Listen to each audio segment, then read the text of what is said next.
Dear students, welcome.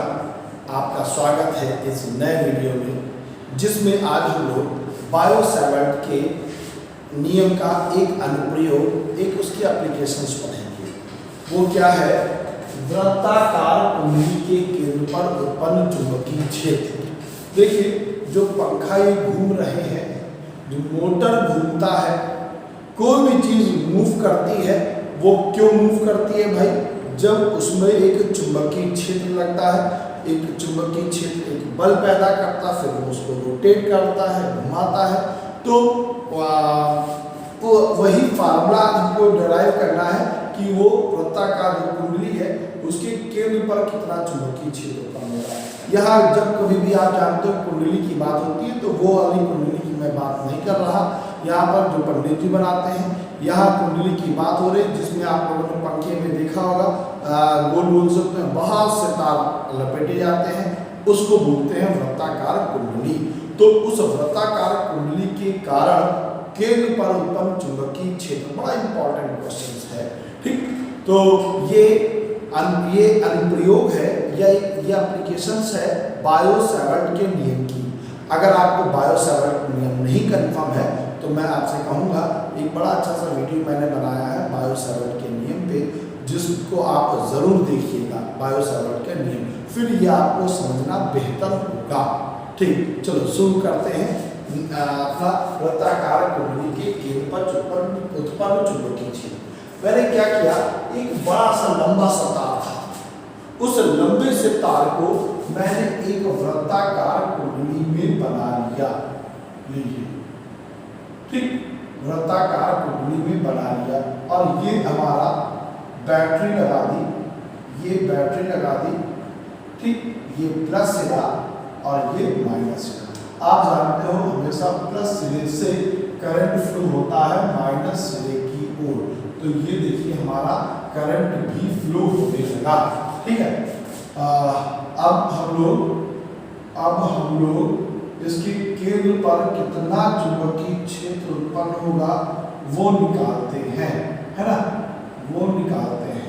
तो वो निकालने के लिए क्या करते हैं समझे आप लोग, क्योंकि बायो सेवर्ट के नियम पे आधारित है।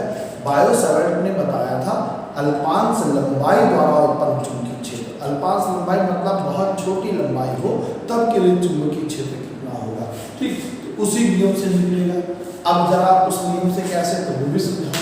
जैसे मान लो आपको एक बड़ी लंबी सी जर्नी तय करनी है, तो आप क्या करोगे, उनको छोटे छोटे टुकड़ों में डिवाइड करोगे, है ना?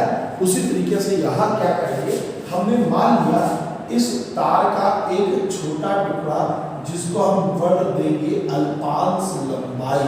क्या नाम देंगे? अल्पांश लंबाई। और अल्पांश लंबाई को हमने DL मान लिया। DL और डेल्टा L दोनों मान सकते हैं। जरा एक फर्क समझे, DL और डेल्टा L में कितना होता है ये समझे।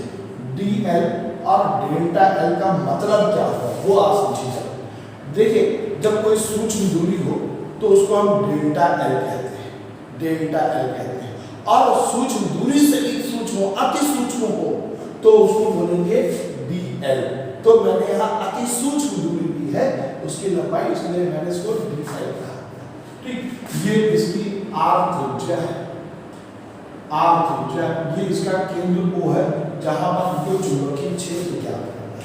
तो हम इसलिए लिखेंगे कि माना एक L लंबाई का एक चालक तार था, L लंबाई का एक चालक तार था। इसको मोड़कर R त्रिज्या की एक वृत्ताकार कुंडली बना ली, R त्रिज्या की एक वृत्ताकार कुंडली बना ली और उसमें I धारा प्रवाहित करते हैं, उसमें I धारा प्रवाहित करते हैं। ठीक, अब I धारा प्रवाहित हो रही और फिर इस पूरी परिधि को छोटे छोटे टुकड़ों, छोटे छोटे अल्पांशों, ये दूरी DL, ये दूरी DL, ये दूरी DL, ये दूरी DL, ये DL, सभी को, ठीक है, छोटे छोटे अल्पांशों में विभाजित कर लेते हैं। अब किसी एक अल्पांश द्वारा उत्पन्न चुंबकीय क्षेत्र केंद्र पर कितना होगा, तो देखो किसी एक अल्पांश द्वारा, बायो सेवर्ट का नियम फार्मूला याद करो, μ0/4 पाई I डी एल या delta L sine theta upon R square. ठीक, यहां से यहां तक की दूरी आर। ये आपने बायो सेवर्ट का पहला फार्मूला पढ़ा था। तो किसी एक अल्पांश द्वारा उत्पन्न चुंबकीय क्षेत्र का फार्मूला ये। क्या इतनी बात कंफर्म हुई? फिर से जरा सुनिएगा। माना एल लंबाई का एक चालकदार है जिसको मोड़कर आर त्रिज्या की वृत्ताकार कुंडली बना ली हमने। ठीक, जिसमें करंट आई फ्लो हो रहा है। इस परिधि को छोटे छोटे टुकड़ों अल्पांशों में विभाजित कर लिया गया है। किसी एक अल्पांश की लंबाई dl है। इस dl द्वारा केंद्र O पर कितना चुंबकीय क्षेत्र उत्पन्न होगा, ये बायो सेवर्ट ने फार्मूला बताया। अब देखो, जब ये अल्पांश लंबाई है, अल्पांश लंबाई हमेशा केंद्र पर 90 डिग्री का कोण बनाएगी, क्योंकि वो हमेशा लंबवत होगा। वो हमेशा, ठीक है। अब जैसे ये देखिए, ये गोला है मानिए, और ये इसका केंद्र है, तो ये देखिए इसके लंबवत है ना।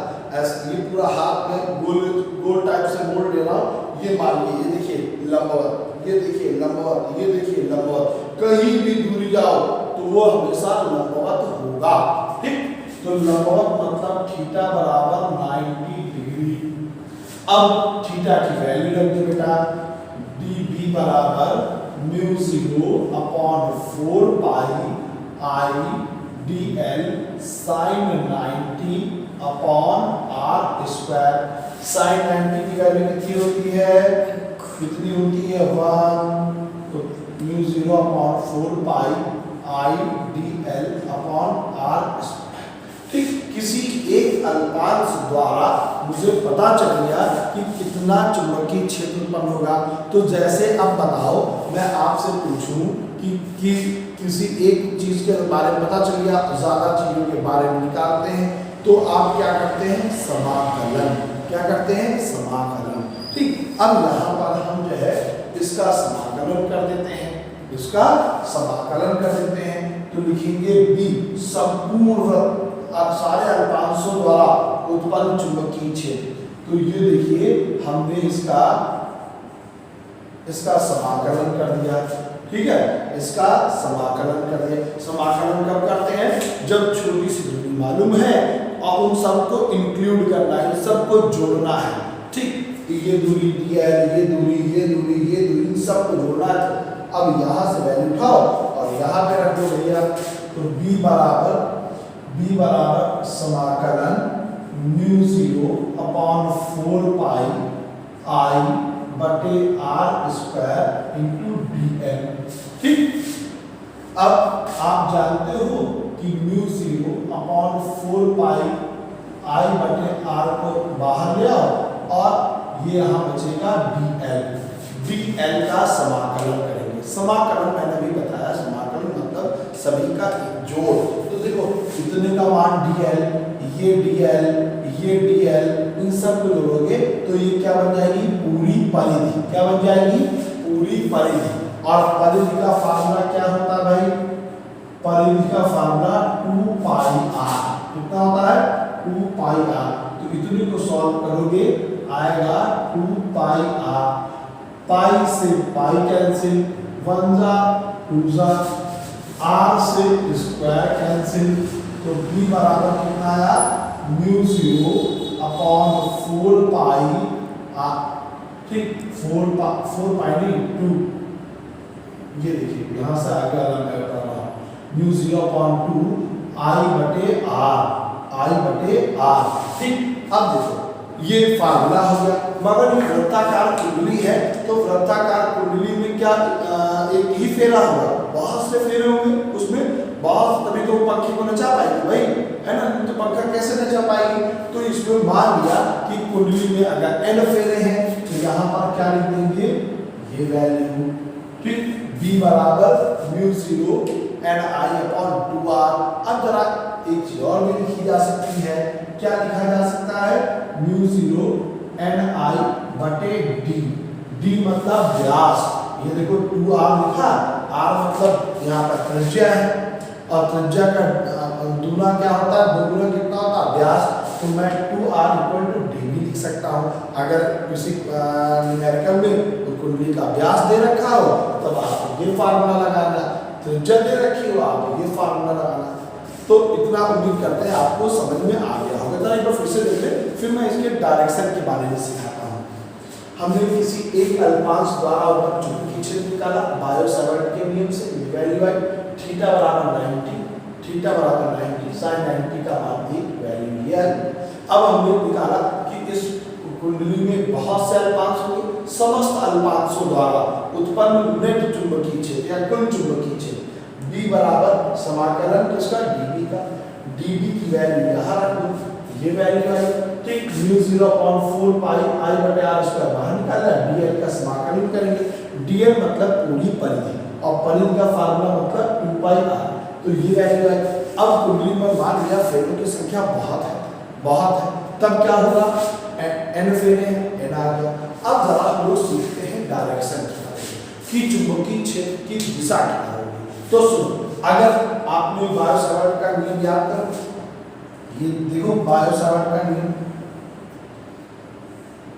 ये चुंबकीय क्षेत्र निकाला था, ये धारा प्रवाहित हो रही थी।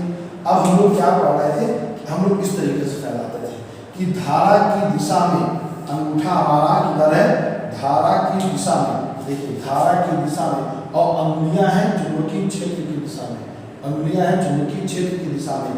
तो जो जिस अंगुलियां हैं उस जगह जहां चुंबकीय क्षेत्र ज्ञात करना है, अंगूठा चुंबक धारा की दिशा में, अंगुलियां उस दिशा में जहां चुंबकीय क्षेत्र ज्ञात करना है, और चुंबकीय क्षेत्र कहाँ लगेगा, लंबवत।